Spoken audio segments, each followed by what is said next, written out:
It is critical that we have this treatment available for our boys with DMD now. Our boys are losing the ability to walk, losing pulmonary function, and demonstrating declining cardiac function that ultimately will lead to their early death. I have every confidence that this treatment will profoundly change the trajectory of what we consider natural history of Duchenne. When I chose neuromuscular medicine as my specialty, I accepted that I would likely be a hospice doctor, serving a critical role of supporting my patients as they experienced a degenerative, life-shortening disease. To be able to offer treatment and hope is an incredible scientific gift.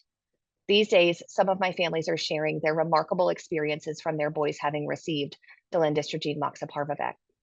I have boys who are climbing jungle gyms and riding bikes. By the way, boys with Duchenne, by definition, never ride a bike.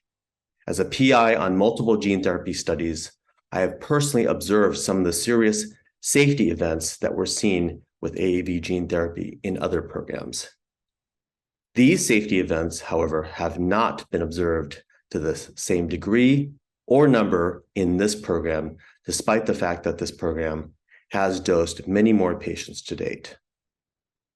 I was honestly surprised to see this difference, and I now believe that this is likely attributable to the RH74 vector.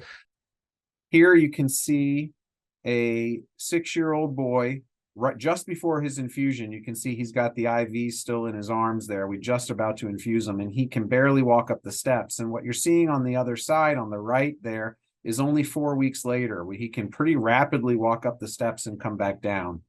I've never seen an improvement in a boy's function this quickly from any medication in my history of experience with Duchenne muscular dystrophy. Some of these kids are 7, 8, and 9 years old, and if I had seen her walking in the streets of New York, I will never think they had Duchenne. And I've been looking at kids running and jumping and getting up from the floor for more than 2 decades.